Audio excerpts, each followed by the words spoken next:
I was first aware of God as a little girl of 5 when my mother was a very Christian woman and took me off to her Sunday morning meetings.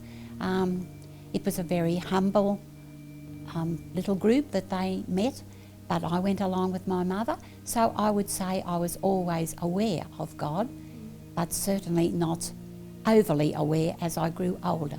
But it was a very strict religion which my mother had started me on, where there was no joy, no laughter, no dancing or music, nothing to make anyone happy.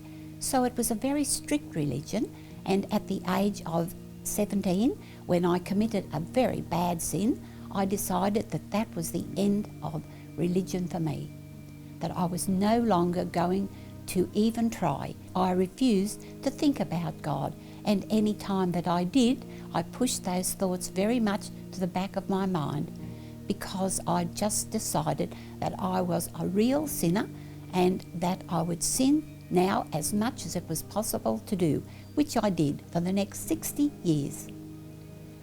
When I first married, my husband, who'd been brought up a very strict Lutheran, did ask me to go to church with him, and he wanted the children to be christened and confirmed and Sunday school, etc.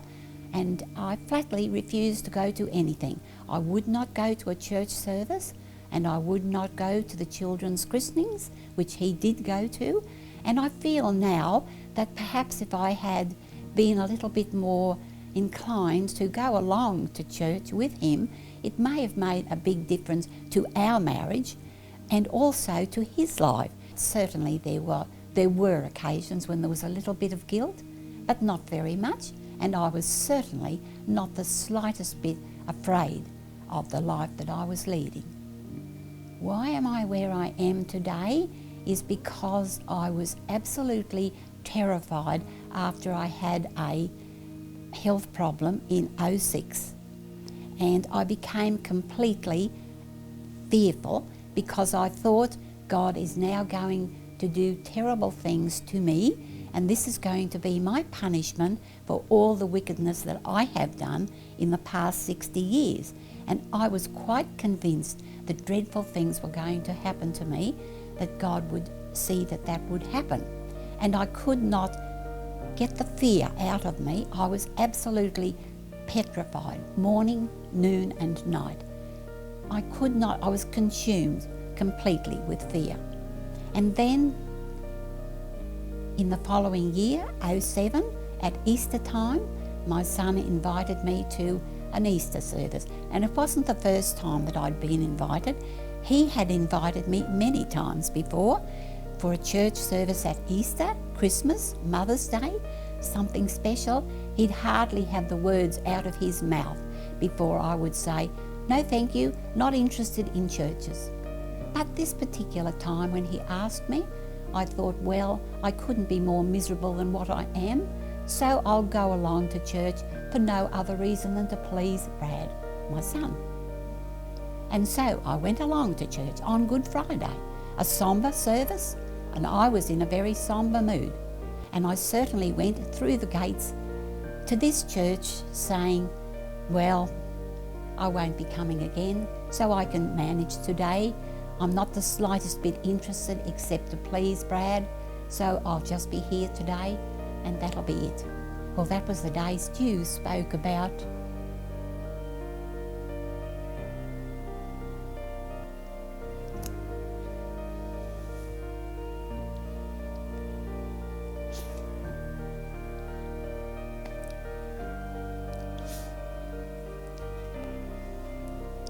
That was the day Stu spoke about guilt, regrets, shame and fear. And I felt those words were especially for me.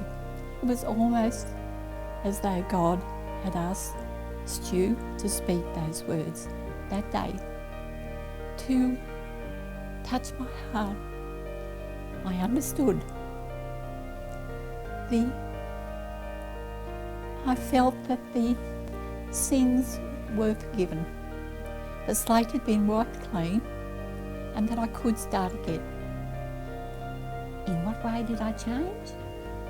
Well, I no longer wished to have parties and all the worldly things that I had enjoyed, the things of the flesh that had given so much pleasure. I no longer wanted those things. They did not interest me anymore. I felt close to God. I felt at ease. I felt comfortable. I felt hopeful. I felt at peace, and I knew that my life changed. I felt absolutely wonderful. I felt so peaceful, so close to God, such a different person, an entirely different person, as though the old me had gone and a new me was there. And all I wished for then, that God would spare me for more years so that I could perhaps do something that would be worthwhile. I think the 60 years that I led, I think they were wasted years, and I'm so sad about that. There was so much that I could have done in those 60 years that would have been wonderful for other people. It would have been something for my children to look up to. It would have been a guide for my children, but instead of that, I wasted those 60 years by just giving myself over to being a slave to sin. If my health would allow it, I would love to do lots of things. I would especially love to be able to speak to people who are lost like I was, who are lonely and lost, and that would love to speak about the Bible, because I believe I didn't even understand about the crucifixion and what Jesus went through for all of us. Well, I didn't even realise that Brad was praying for me. I had no idea that Brad was, but he did say the night of my testimony after I'd been baptised that he had prayed for me for 33 years and had given up almost. He said,